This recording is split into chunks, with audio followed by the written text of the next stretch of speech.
الحمد لله نحمده ونستعينه ونستغفره ونؤمن به ونتوكل عليه ونعوذ بالله من شرور أنفسنا ومن سيئات أعمالنا من يهده الله فلا مضل له ومن يضلله فلا هادي له ونشهد أن لا إله إلا الله ونشهد أن محمدا عبده ورسوله أرسله بالحق بشيرا ونذيرا.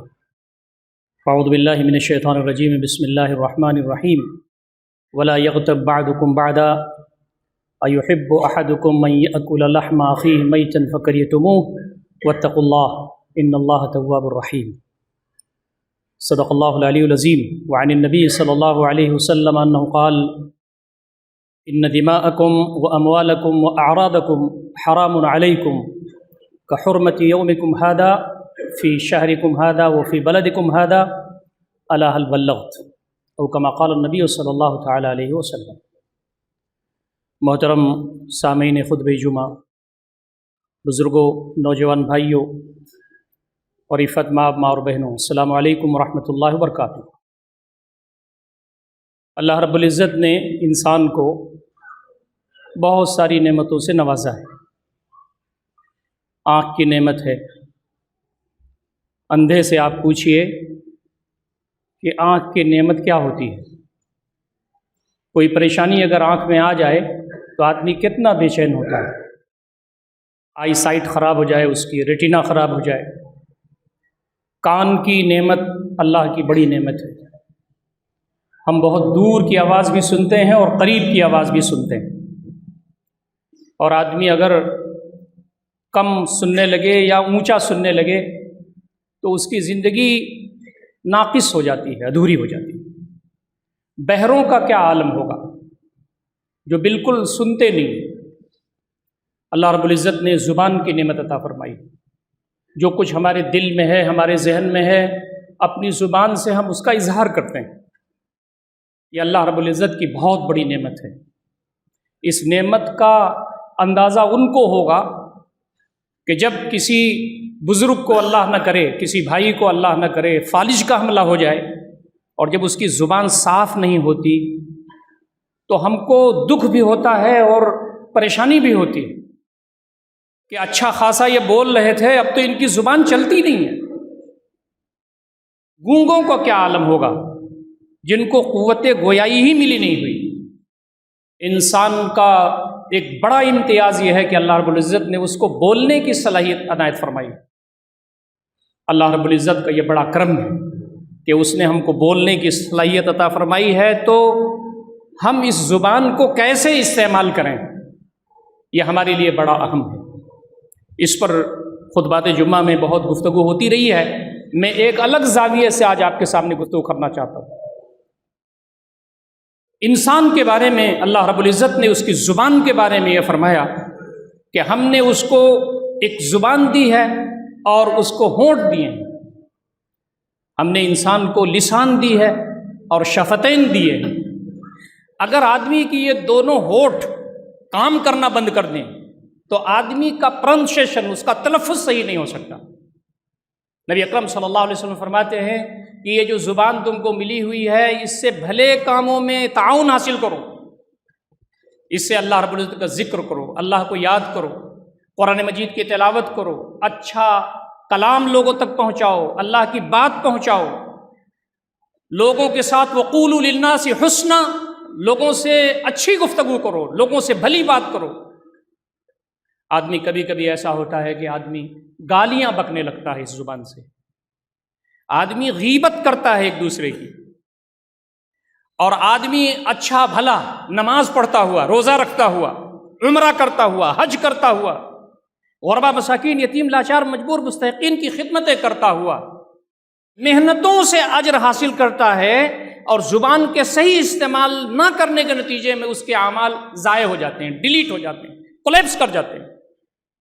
ایک آدمی بزنس بہت مشکل سے اس نے ڈیولپ کیا، پیسے آ رہے ہیں، اور پتہ یہ چلا کہ تھوڑی سی لاپرواہی کے نتیجے میں گھاٹا ہو جا رہا ہے.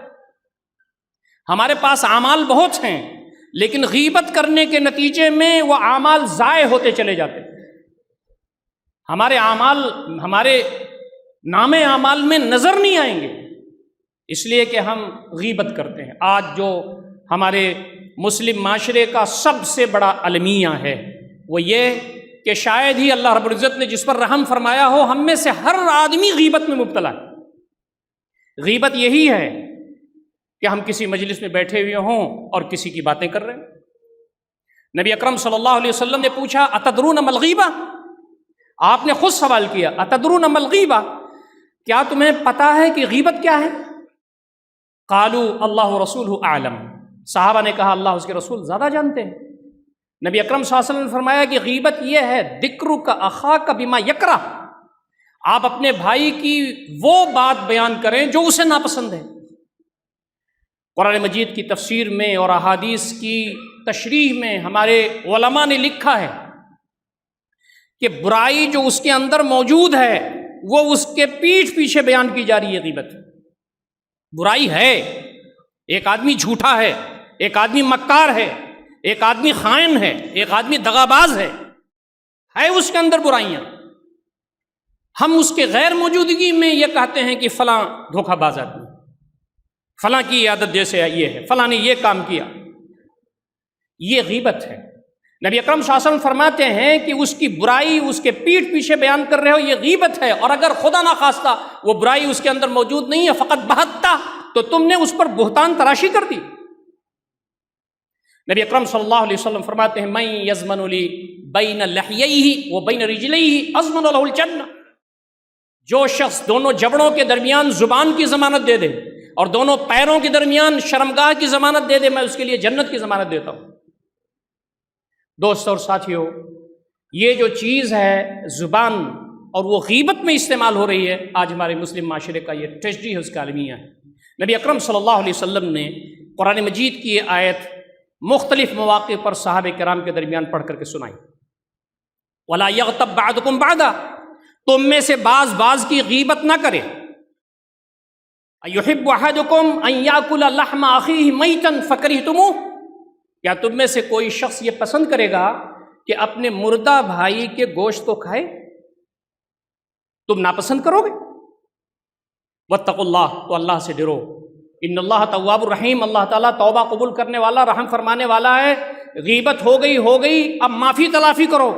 ہمارے علماء لکھتے ہیں کہ جس کی غیبت کی ہے آپ نے، آپ اس سے جا کر کے تنہائی میں معافی مانگیے کہ تمہاری یہ غیبت میں نے کی تھی، تمہارے بارے میں نے نامناسب باتیں کہی تھی جو تمہارے اندر موجود ہیں۔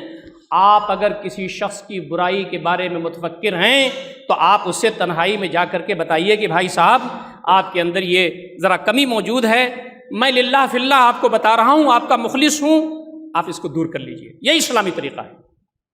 ایک صاحب ایک دوسرے صاحب کی غیبت کر رہے تھے، ہمارے درمیان وہ بزرگ موجود نہیں ہیں، اللہ کو پیارے ہو گئے، یونیورسٹی کے پروفیسر تھے۔ انہوں نے بتایا کہ میرے پاس ایک صاحب آئے اور ایک صاحب کی برائی بیان کرنے لگے۔ میں نے کہا آپ تشریف رکھیے، میں فون کر کے ان کو بلا لیتا ہوں، بات صاف ہو جائے گی۔ انہوں نے کہا نہیں، انہیں مت بلائیے، ان کو بلانے کی ضرورت نہیں ہے۔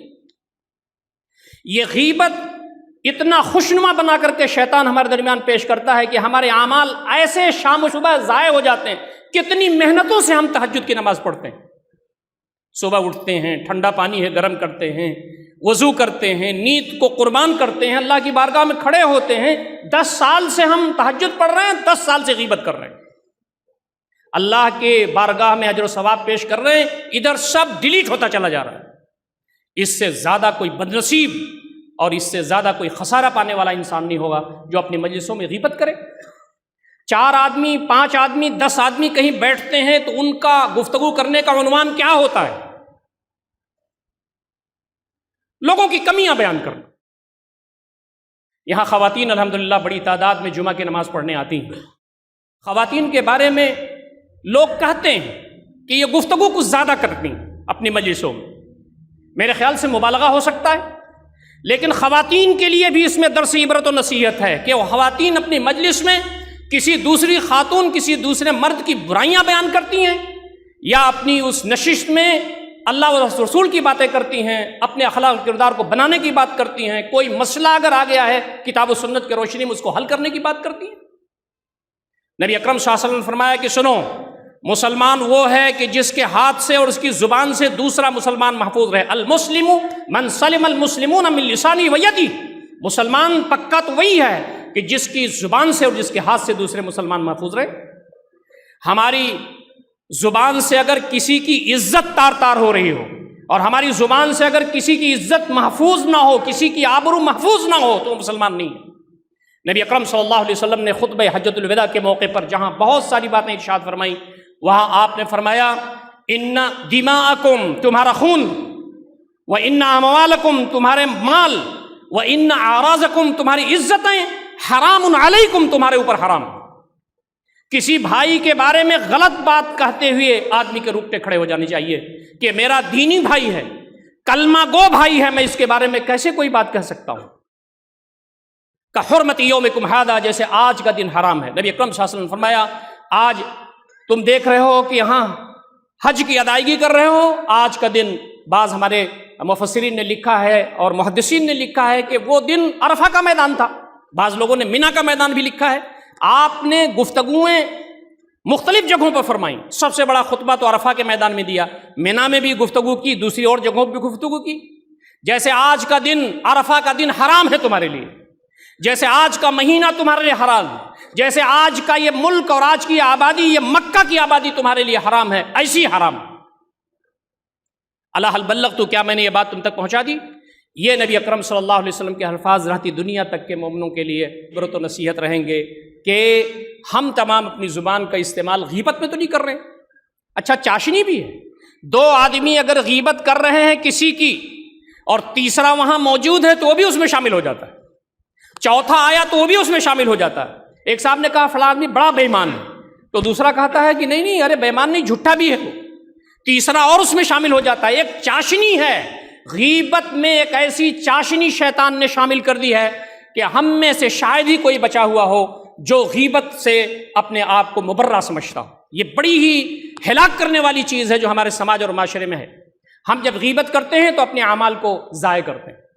اس کی جو گفتگو تھی وہ گفتگو میرا ہی موضوع ہمیشہ اس کا، جب ہم بات کرتے ہیں تو دو چار لوگ ایسے ہوتے ہیں جن پر ہم گفتگو ضرور کرتے ہیں، ہم کیا کرتے ہیں؟ ہم اس کے گناہ دھلتے رہتے ہیں، اپنے ثواب ضائع کرتے رہتے ہیں، اس کے گناہ دھلتے رہتے ہیں۔ دوستو اور ساتھیو، غیبت کرنے والا گناہگار ہے اور غیبت کو سننے والا بھی گناہگار ہے۔ نبی اکرم صلی اللہ علیہ وسلم کی تعلیمات یہ بیان کرتی ہیں کہ اگر کچھ لوگ کسی کی برائی بیان کر رہے ہوں جو اس کے اندر موجود ہے لیکن وہ موجود نہیں ہے، تو یا تو آپ اس کو خاموش کیجئے کہ جناب رکیے، میں اس کو بلا لیتا ہوں، یا ہم لوگ اس کے پاس چلتے ہیں، بات کرتے ہیں۔ اگر یہ بات نہیں ہے تو چپ ہو جائیے آپ، یہاں دوسری گفتگو ہوگی، یہاں کسی کی غیبت نہیں ہوگی۔ اگر وہ لوگ نہیں مانتے، آپ کے پاس قوت نافذہ نہیں ہے، تو آپ اٹھ کر کے وہاں سے چلے جائیں۔ یہ دین و شریعت کا مزاج ہے، کسی کی عزت، کسی کی آبرو سے اسلام کھیلنا نہیں چاہتا ہے، بلکہ بسا اوقات تو اگر کسی سے بتقاضۂ بشریت کوئی غلطی ہو جائے تو اسلام کہتا ہے، دین کہتا ہے اس پہ پردہ ڈالو، بیان نہ کرو، پردہ ڈالو۔ ہو سکتا اللہ تعالیٰ اسے توفیق دے دے اور وہ توبہ کر لے۔ اگر آپ کو بہت زیادہ ہمدردی ہے تو اس کے گھر جائیے اور اس سے بابو اور بھیا کہہ کے کہیے یہ کہ تمہارے اندر یہ کمی محسوس ہو رہی ہے، اس کو کاش کہ تم دور کر لیتے، میں اس میں تمہاری کیا مدد کر سکتا ہوں۔ دوستوں اور ساتھیوں، غیبت کرنے کے بارے میں جو اس کا انجام ہے اس کے بارے میں بتایا، ویل لکل ہمزۃ لمزہ، یہ جو غیبت کرنے والے ہیں، دوسروں کی عزتوں پر حملے کرنے والے ہیں، ان کے لیے جہنم ہے۔ ویل کہتے ہیں جہنم کو، ویل کہتے ہیں جہنم میں بدترین گھاٹی کو، پوری سورہ اس پر اتر گئی۔ یہ چیز اگر ہمارے معاشرے اور سماج سے ختم ہو تو پیار بڑھے گا، محبت بڑھے گا، اعتماد بڑھے گا، ایک دوسرے کے لیے کچھ کرنے اور ایک دوسرے کی خیر خواہی کرنے کا جذبہ ہمارے سماج میں بڑھے گا۔ لیکن آج ہمارے سماج میں اعتماد نہیں ہے۔ ایک آدمی کسی غیر مسلم آدمی پر تو اعتماد کر سکتا ہے، مسلمان پر اعتماد کرتے ہوئے پریشانی ہے، اپنے بزنس میں، اپنے تجارت میں، اپنے معاملات میں، اپنے لین دین میں۔ دوسروں پر تو بھروسہ کرتا ہے، اپنے بھائی پر بھروسہ اس لیے نہیں کرتا کہ ایک دوسرے کی عزت کو تار تار کر کے ہم ناقابل اعتماد ہو چکے ہیں اپنے معاشرے اور سماج کے اندر۔ نبی اکرم صلی اللہ علیہ وسلم فرماتے ہیں کہ جب مجھے معراج میں لے جایا گیا اور وہاں جنت اور جہنم کے مناظر مجھے دکھائے گئے تو فرمایا کہ وہاں جبریل مجھے لے کر کے ایسے لوگوں سے گزرے، قوم لہم اظفار نحاس، ایسے لوگ موجود تھے وہاں جن پر عذاب ہو رہا تھا، لیکن ان کے جو ناخن تھے وہ ناخن تانبے کے تھے، لمبے لمبے ناخن تھے، تانبے کے ناخن تھے۔ یخمشون بہا وجوہہم وصدورہم، وہ اپنے چہروں کو بھنبوڑ کر کے نوچ کر کے اس کی دھجیاں بکھیر رہے تھے اور اپنے سینوں کو نوچ رہے تھے۔ میں نے کہا جبریل یہ کون لوگ ہیں؟ تو حضرت جبریل علیہ السلام نے کہا کہ یہ وہ لوگ ہیں جو دنیا میں غیبتیں کرتے تھے، لوگوں کی عزتوں کو، ان کی آبرو کو تار تار کرتے تھے، آج ان کو یہ سزا دی جا رہی ہے کہ آپ اپنے چہروں کو اور اپنے سینوں کو تار تار کر رہے ہیں۔ دوستو اور ساتھیوں، ہم یہاں کی مخلوق نہیں ہیں، ہم پارٹ ٹائم بینگ یہاں آئے ہوئے ہیں۔ اللہ رب العزت نے ہمیں وقت دیا ہے، صلاحیتیں دی ہیں، بہت سارے مواقع دیے ہیں، ہم تمام کا وقت متعین ہے، چلے جا رہے ہیں اپنی قبر کی طرف۔ ہمیں اپنی زبان سے کبھی بھی وہ کام نہیں کرنا چاہیے کہ جس پر پشیمانی ہو اور ہمارے اعمال اس سے ضائع ہو رہے ہوں۔ دوستو اور ساتھیوں، غیبت کا سب سے بڑا جو نقصان ہے وہ ہمارے دل پر پڑتا ہے۔ انسان جب کسی کی غیبت کرتا ہے تو پھر اللہ رب العزت اس کے دل کو متاثر فرما دیتا ہے، اس پر دھبا پڑتا ہے۔ ہم تو یہ حدیث بہت مشہور ہے، ہم نے اس کو سنا ہے کہ جب کوئی شخص غیبت کرتا ہے یا کوئی گناہ کرتا ہے تو اس کے دل پر دھبا پڑ جاتا ہے، لیکن غیبت کرنے والے کا جو دل ہے وہ دل اللہ تعالیٰ کی طرف جھکتا نہیں ہے، ثواب کی طرف مائل نہیں ہوتا ہے، اس کے اندر انابت نہیں ہوتی ہے، اس کے اندر اخلاص نہیں ہوتا ہے۔ احادیث میں آتا ہے غیبت کرنے والے شخص کا جو دل ہے وہ دل ہمیشہ پریشان حال رہتا ہے، غیبت کرنے والوں کے چہرے پر رونق نہیں ہوتی ہے۔ جب دوسروں کی عزتوں پر آپ حملہ کریں گے، نبی اکرم صلی اللہ علیہ وسلم فرماتے ہیں کہ جب کسی کی آبرو کے پیچھے آدمی پڑتا ہے اور کسی کی غیبت کرتا ہے تو اللہ رب العزت اس کو اس کے گھر میں رسوا کر دیتا ہے، یفضحہ فی بیتی، اس کے گھر میں اس کو رسوا کر دیتا ہے، رسوائی کا سامان فرما دیتا ہے۔ یہ جو عظیم باتیں ہیں وہ اسی لیے بیان کی گئی ہیں کہ اللہ رب العزت بندے مومن کو نیک اور طیب اور صالح دیکھنا چاہتا ہے، اس کا چلنا، اس کا پھرنا، اس کا اٹھنا، اس کا بیٹھنا، اس کی زبان، اس کی سماعت، اس کا دیکھنا سب وہی ہو جو اللہ رب العزت چاہتا ہے، جس سے خیر ہو۔ آدمی جب اچھی چیزیں دیکھتا ہے تو دل متاثر ہوتا ہے، جب آدمی قرآن مجید پڑھتا ہے تو اس کی نظر تیز ہوتی ہے، جب قرآن مجید پر تدبر کرتا ہے اور اس کی باریکیوں میں جاتا ہے تو اس کا اثر اس کے دل پر پڑتا ہے۔ گندی چیزیں آدمی دیتا ہے تو اس کا دل مزمحل ہو جاتا ہے، نامناسب چیزوں کو دیکھتا ہے، سنیما دیکھتا ہے، فحش وریاں تصویریں دیکھتا ہے تو اس کا دل متاثر ہوتا ہے۔ ایسے ہی آدمی اگر کوئی چیز غلط سنتا ہے تو اس کا دل پر اس کا اثر پڑتا ہے۔ اسی لیے فرمایا گیا وَلَا تَخْفُ مَا لَيْسَ لَكَ بِهِ عِلْمٌ إِنَّ السَّمْعَ وَالْبَصَرَ وَالْفُؤَادَ كُلُّ أُولَٰئِكَ كَانَ عَنْهُ مسؤولا۔ تم ان چیزوں کے پیچھے نہ پڑو جس کا علم تمہیں نہیں ہے۔ یہ جو تمہارا کان ہے، یہ جو تمہاری آنکھ ہے، یہ جو تمہارا دل ہے، سب کے بارے میں اللہ رب العزت کے ہاں تمہاری پوچھ گچھ ہونے والی ہے۔ دوستو اور ساتھیوں، انسان کا جو معاشرہ ہے، ہمارا جو اسلامی معاشرہ ہے، جس کے بارے میں کہا گیا کہ یہ جو مسلمانوں کا معاشرہ ہے اس میں خیر پھیلے، اس میں منکرات ختم ہوں، اس میں لوگوں کے لیے پیار ہو، محبت ہو، نصح ہو، خیرخواہی ہو، اس میں بیماروں کی عیادت ہو، غریبوں کا مداوع کرنے والے لوگ موجود ہوں، یتیموں اور بیواؤں کی کفالت کرنے والے لوگ موجود ہوں، ایک ایسا صالح معاشرہ ہو جو اللہ رب العزت کے بندوں کا ہو کہ ان کو دیکھ کے معلوم ہو کہ یہ نیک صالح اللہ تعالیٰ کے بندے ہیں۔ ایسے لوگوں کے اس معاشرے میں غیبت اگر آ جائے تو اس معاشرے کو تہوبالا کر دیتی۔ تو آج یہ بڑا موضوع ہے جس پر ہمیں غور کرنا چاہیے کہ ہمارے ہاں جو صورتحال آج غیبت کی ہے اس کو ہم کیسے بدلیں۔ نبی اکرم صلی اللہ علیہ وسلم اور صحابہ کرام کو آپ نے جو تعلیمات عنایت فرمائی ہیں اس میں چند گر نبی اکرم صلی اللہ علیہ وسلم نے عنایت فرمائے۔ پہلی بات آپ نے غیبت کو ختم کرنے کے سلسلے میں یہ فرمائی کہ جب تم غیبت کرنے جاؤ تو اللہ رب العزت کی پکڑ کو اپنے سامنے رکھو۔ جب تم کسی کی غیبت کرنے جاؤ تو یہ جان لو کہ تمہارے جو ثواب ہیں وہ سب ختم ہونے والے ہیں، اس کا خیال تمہیں آنا چاہیے۔ جب تم غیبت کرنے جاؤ تو یہ سمجھ لو کہ کچھ لکھنے والے ہیں جو تمہارے پاس لکھ رہے ہیں، اور ان چیزوں کو اللہ تعالیٰ کے دربار میں صبح فجر کے وقت بھی اور شام کو عصر کے بعد بھی پیش ہوتے ہیں اللہ تعالیٰ کے ہاں دفتر۔ ویسے وہ سب کچھ دیکھنے والا ہے، لیکن فرشتے باقاعدہ چیزوں کو مرتب کر کے اللہ رب العزت کی بارگاہ میں پیش کرتے ہیں کہ یہ فلاں شخص ہے، اس نے آج 100 غیبت کی ہے، اس نے آج 150 غیبت کی ہے، اس نے 1000 غیبت کی ہے۔ ہم ان بندوں میں شامل نہ ہو جائیں جو غیبت کرنے والے ہیں۔ تو فرمایا کہ اللہ رب العزت کا خوف، اس کی خشیت، فَأَمَّا مَنْ خَافَ مَقَامَ رَبِّهِ وَنَهَى النَّفْسَ عَنِ الْهَوَىٰ فَإِنَّ الْجَنَّةَ هِيَ الْمَأْوَىٰ، اللہ تعالیٰ کے سامنے کھڑے ہونے سے جو ڈرا۔ دوستو اور ساتھیو، یہ بڑی اللہ رب العزت کی بڑی نعمت ہے کہ ہم اللہ رب العزت کے سامنے کھڑے ہونے کے احساس سے کانپ جانیں۔ اسی لیے فرمایا کہ وہ بندہ جو مجلس میں روتا ہے اس کی بھی اہمیت ہے۔ اللہ کا تذکرہ ہو، اللہ کے دین کا تذکرہ ہو، جنت و جہنم کا تذکرہ ہو، ہماری آنکھیں آبدیدہ ہو جاتی ہیں مجلسوں میں جب تذکرہ ہوتا ہے۔ نبی اکرم صلی اللہ علیہ وسلم فرماتے ہیں کہ رات کی تنہائی ہے، کوئی نہیں ہے، اللہ تعالیٰ کو یاد کریں اور اللہ تعالیٰ کو یاد کر کے اس کی آنکھیں چھلک جائیں، وہ شخص بھی اللہ رب العزت کے عرش کے سائے میں ہوگا۔ منہم رجل ذکر اللہ خالیا فظرفت عیناہ، یہ جو دولت ہے، یہ جو لذت ہے، یہ اللہ رب العزت کی معرفت کی جو لذت ہے، اللہ تعالیٰ سے محبت کی جو لذت ہے، اللہ تعالیٰ کو جاننے سمجھنے، اس کے دیدار کے تڑپ میں زندہ رہنے، اور اللہ رب العزت جن چیزوں سے ناراض ہوتا ہے ان ناراضیوں کو اپنے سامنے رکھنے سے اگر ہمارے آنکھوں سے آنسو نکل آتے ہیں تنہائی میں تو اللہ تعالیٰ کو بہت پسند ہے۔ تو ہمیں غیبت جب ہم کرنے جا رہے ہوں تو فوراً ہمیں یہ احساس ہونا چاہیے کہ ان اللہ کان علیکم رقیبا، اللہ تعالیٰ تمہارے اوپر نگراں ہے، اس کے سامنے جواب دہی مجھے کرنی ہے، میرے جو اجر و ثواب ہیں سب ضائع ہو جانے والے ہیں اگر میں یہ کروں گا۔ پہلی چیز تو یہ ہے۔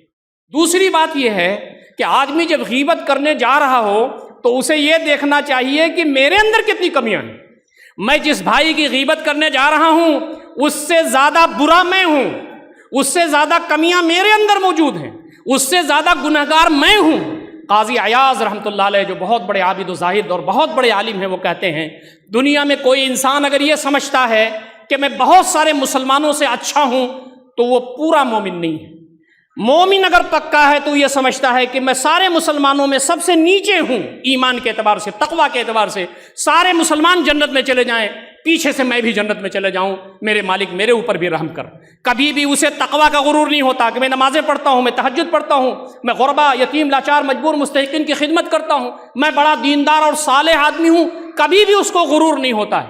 تو آدمی کو کبھی بھی اس بات کا غرور نہیں ہونا چاہیے کہ میں بڑا نیک ہوں۔ سائیکولوجیکل پوائنٹ آف ویو سے انسان کو اللہ تعالیٰ نے ایسا بنایا ہے جیسے سب سے دنیا کا پرفیکٹ انسان ہے، سب سے پرفیکٹ انسان ہے، اس کا وجود، اس کی خوبصورتی، اس کی صلاحیتیں، اس کا چلنا پھرنا، اس کا بولنا، اس کی سمجھ بوجھ سب سے اچھی ہے۔ ایسا اللہ رب العزت نے اس کو بنایا ہے، ایسی اس کی نفسیات ہے۔ شیطان اس میں چاشنی اور لگاتا ہے۔ انسان وہ ہے جو اپنی کسی چیز پر بھی گھمنڈ نہ کرے اور ہمیشہ خاکساری، انصاری، عاجزی، تواضع، تذلل اختیار کرے، اللہ رب العزت اس کو اوپر اٹھاتا ہے۔ اسی لیے فرمایا کہ آدمی کو اپنے گناہ یاد کرنے چاہیے۔ جب آدمی کسی کے بارے میں یہ کہے یہ فلاں آدمی جھوٹا ہے تو کہے میں بھی تو غلط بیانی کر جاتا ہوں، میں بھی تو دھوکہ میں کبھی مبتلا ہو جاتا ہوں، میں بھی تو کبھی لوگوں کے ساتھ وہ تعلقات نہیں قائم کرتا جو کرنا چاہیے مجھے۔ تو آدمی اپنی غلطیاں، اپنے عیب جب پڑی، اپنی برائیوں پہ نظر، پھر زمانے میں کوئی برا نہ رہا، تو یہ جو چیز ہے یہ بہت اہم ہے۔ اپنے آپ کو دیکھنا، اپنے آپ کو ڈانٹنا، اپنے آپ کو پھٹکارنا، اپنی معرفت حاصل کرنا کہ میں کیا ہوں، یہ بہت عظیم چیز ہے۔ ہمارے صوفیہ کرام میں بہت ساری چیزیں در آئی تھیں جو دین اسلام کے خلاف تھیں، لیکن ان کی بہت ساری چیزیں ایسی ہیں جس سے ہمیں سبق لینا چاہیے اور نصیحت لینا چاہیے۔ وہ اپنے آپ کو اور اپنے نفس کو ایسا احتساب کرتے تھے کہ تیرے اندر یہ برائی ہے، تیرے اندر یہ برائی ہے، ان برائی کو تم دور کرو۔ ہم جب دوسرے کی غیبت کرنے جا رہے ہوں تو اپنے آپ کو دیکھیں کہ ہمارے اندر کتنی برائیاں موجود ہیں، میں کیا ہوں، تو دوسرے کی غیبت کرنے سے وہ رک جائے گا۔ اور آخر میں جو سب سے آخری بات ہے جو میں آپ کے سامنے کہہ سکتا ہوں، نبی اکرم صلی اللہ علیہ وسلم نے اس پر توجہ دلائی ہے، وہ یہ ہے کہ آدمی کے جو گناہ ہیں وہ ویسے ہی مفلس ہو جائے گا قیامت کے دن جیسے وہ شخص جو بڑا نمازی، بڑا روزگار اور بڑا حج کرنے والا اور بہت زیادہ پہاڑ کے برابر اجر و ثواب لے کر کے آئے گا، لیکن اس کے سارے اعمال ضائع ہو جائیں گے اور لوگوں کو اس کے ثواب بانٹ دیے جائیں گے، لوگوں کے گناہ اس کے اوپر ڈال دیے جائیں گے۔ تو یہ بہت ہی نامناسب چیز ہے جو ہمارے ساتھ ہونے والی ہے۔ ہم میں سے کون شخص ہے جس نے غیبت نہیں کی ہے؟ تو ہم آخری بات جو آپ کے سامنے کہہ سکتے ہیں، جس کو نبی اکرم صلی اللہ علیہ وسلم نے فرمایا، وہ یہ کہ جب غیبت کوئی ہمارے درمیان کسی کی کرے تو ہم فوراً یہ کہیں کہ چپ رہیے، ان کے اندر تو یہ اچھائی۔ ہمارے درمیان مرکز جماعت میں ایک صاحب تھے، اللہ تعالیٰ کو پیارے ہو گئے، ان کی ادا یہ تھی کہ جب ان کے سامنے کوئی برائی آتی تھی تو کہتے تھے صاحب رک جائیے، ان کے اندر تو یہ اچھائی موجود ہے، آپ ان کی برائی بیان کر رہے ہیں، وہ تو بڑے اچھے انسان ہیں، ان کے اندر یہ اچھائی موجود ہے، ان کے اندر یہ اچھائی موجود ہے۔ ہمارا یہ وتیرہ ہونا چاہیے کہ ہمارے درمیان اگر کسی کی برائی کی جا رہی ہو تو ہم فوراً تیار ہو جائیں، ان کو روکیں اور کہیں نہیں، ان کے اندر یہ اچھائی موجود ہے، ان کے اندر یہ اچھائی موجود ہے، ان کے اندر یہ اچھائی موجود ہے۔ اس لیے کہ کوئی بھی انسان چاہے کتنا ہی زیادہ گنہگار کیوں نہ ہو، اس کے اندر بہت ساری اچھائیاں اللہ رب العزت نے رکھی ہیں، مائنس اور پلس پوائنٹس بہت سارے ہیں، اس کا ہمیں خیال کرنا چاہیے۔ تو آج میں اس خطبہ جمعہ میں اپنے آپ کو مخاطب کرتا ہوں، آپ کو بھی، کہ اپنے اندر سے غیبت والی بیماری کو ختم کیجئے۔ آپ بتائیے کہ ایک آدمی اگر زندہ بھی ہو اور اس کو ذبح کر دیا جائے نعوذ باللہ، تو اس کا گوشت کوئی کھائے گا نہیں۔ ایک آدمی مر جائے اور اس کا گوشت کھانے کے لیے آپ کو اور ہم کو کہا جائے تو کوئی آدمی اس کا گوشت کھانے کے لیے تیار نہیں ہوگا۔ اب مسئلہ کیا ہے؟ بھائی مر جائے، ہمارا سگا بھائی مر جائے اور اس کی لاش ہمارے گھر میں موجود ہو اور ہم سے کہا جائے کہ لے چھری لو اور کانٹا لو، جاؤ کاٹ کر کے اس کے گوشت کو کھاؤ، کیا کوئی شخص کھا سکتا ہے؟ نبی اکرم صلی اللہ علیہ وسلم فرمایا کہ کوئی اگر کسی کی غیبت کرتا ہے تو یہ اس سے زیادہ شناعت کی بات ہے اور قباحت کی بات ہے۔ اس چیز کو ہم اپنے درمیان رکھیں، اپنے سیرت و کردار کو بہتر کریں، اپنے معاشرہ اور سماج کو صالح بنائیں، اپنے درمیان اچھائیاں بکھیریں، لوگوں کی عزت کا احترام کریں، لوگوں کی آبرو کی پاسداری کریں۔ اللہ رب العزت ہم تمام کو ان ساری باتوں پر غور فکر کرنے اور عمل کرنے کی توفیق عنایت فرمائے۔ اقول قولی ھذا استغفر اللہ لی ولکم اجمعین واستغفروہ انہ ھو الغفور الرحیم۔